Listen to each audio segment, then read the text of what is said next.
The call to action in the VSL is the one section that people talk about the most. It's typically the last section in the VSL where you're trying to induce an action from the viewer, aka trying to get them to book a call or trying to get them to buy, hence the name call to action. Today we're going to be talking about how to actually write a good call to action in a VSL. I'm How to Write VSLs, and I hope you enjoyed this video. The first thing your CTA should not be doing is trying to make it feel like you're selling something. Because when you're trying to sell a product, people will kind of sense that you're trying to get their money. So the thing with the CTA is that you're not trying to form it as if they're buying something, even though they are. You have to form it like you're handing them a solution to their problems. We're not lying or taking away any of the value of your actual product or offer. We're just rephrasing it to make them focus on the outcome and less on the actual price. The second thing in the VSL is that you have to get them to act. Well, in a call to action, that's the whole point. You're trying to get them to act or commit an action. It's a call to action. So you have to make it very seamless, very easy for them to just go to the next step. It shouldn't even feel like a call to action at all. It just feels like a very seamless transition into the next step from your VSL, aka them knowing more about your product and building interest in going into the whole process of actually getting the solution and getting the product, getting the offer, stuff like that. So those are two things your CTA should achieve. One, it should not feel like selling. Two, it should feel like a seamless transition from the VSL to the actual process of getting the product, paying, all that stuff.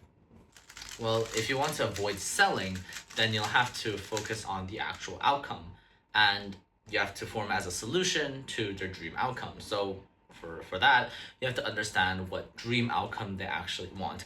I've already covered this in my perfect customer video. I'm going to link it in the description or in the comments somewhere. It's on my channel. A big part of the perfect customer is knowing what they actually want. So you have to take that and then put it into the call to action, kind of like a puzzle piece, you know? You have to know what they want, plug it in, and you can focus on them getting their dream outcome or them escaping whatever current reality that they're in. If you're a bit confused on what I'm talking about, you should watch that video. But to add on to that, with dream outcomes, you have to understand the specific feeling or the specific scene. Since we're already at the point of call to action, you can't really go that into detail with this. So you have to just know vaguely what they actually want. You can't go into a lot of detail and describe it a lot because we're at the end of the VSL. We're wrapping things up. So you gotta understand how to do that. And the best way to do that is by focusing on one scene or one specific feeling that really encaptures what they actually want in life. For example, if you're targeting fat people, then maybe the scene would be a girl complimenting their abs. Or if you're targeting broke people, maybe this feeling is, or the scene would be paying off their parents' debt, stuff like that. So after you get that, you'll have to find a way to shorten it to one sentence. Since the CTA should only be around 30 seconds to around maybe max a minute, but I suggest anything between 20 to 40 seconds. The CTA is very short and you actually have to call the action, you know, you actually have to tell them what to do. So the dream feeling should only take up one sentence of the actual CTA. So find the most specific scene and find one sentence that really encapsulates that scene or feeling that you're trying to get. So now that you know what a call to action actually is and what you need in it, here's how to actually structure one.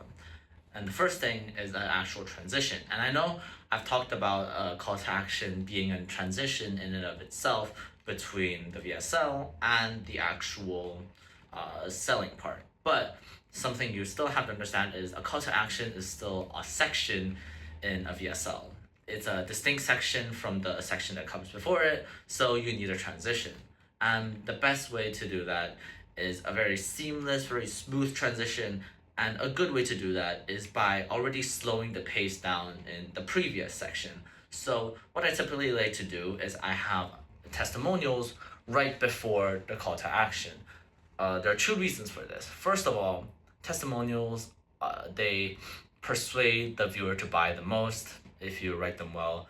They're basically like mini story times that the viewer can identify with, and they'll think, oh, if they can do this, why can't I? I want to be where they are right now. And another thing is that it leaves them with the viewer with a question of why can't it be me, or how do I follow in their footsteps? And that question is answered with your CTA. Again, your CTA isn't really, oh, here's something I need to sell you. It's just that here's what you need to do to become like my success stories. So that is the first tip that I would give you. The second part of a call to action is the part where you describe the outcome, you add a little persuasion into it, you remind them why they've watched this far, because if anyone watches your VSL all the way to the call to action, that means they're at least somewhat interested. So you have to remind them of their dream scenario, of their dream outcome, and you have to remind them a little bit so that it's fresh in their mind, like, oh, this is what I want, this could be me, you know, if I just follow these steps, this could be me. So the second part is to add a little bit of persuasion, that one sentence dream scene or dream feeling that I talked about earlier in the video. And finally, the actual call to action. And it might seem stupid to come all the way to the final part of the video and I'll only talk about the call to action then, but you have to remember that if you don't have a really good foundation, nobody's gonna listen to you, you know? So the actual call to action, you have to make it very clear on what you want them to do. So from clicking the book call button to how they're going to select the time, what times they should select, how long it's going to take, stuff like that, okay? It shouldn't be that hard. Devote 2-3 sentences to it. It should be quick. Just give a rough breakdown. Showing it on video is also a really good idea so that they get a visual representation of what they need to do. Once you have all the foundations, this should be really easy. Just tell them what they need to do. Personally, I like to have them book a call because it removes a bit more of the selling thing. If you charge over like $100, or if you're at least 300 USD charging for your product, you definitely should have them book a call instead of just outright selling it to them.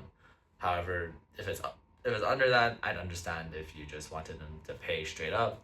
However, for me personally, I like to have them book a call. Booking a call just removes the selling factor, and once they get on the call, it's basically like a 50-50 chance on whether they'll buy it or not. So at the very end, make it very clear on what they need to do, add visual representation, tell them exactly what they need to do, and yeah, that's how you write call to action.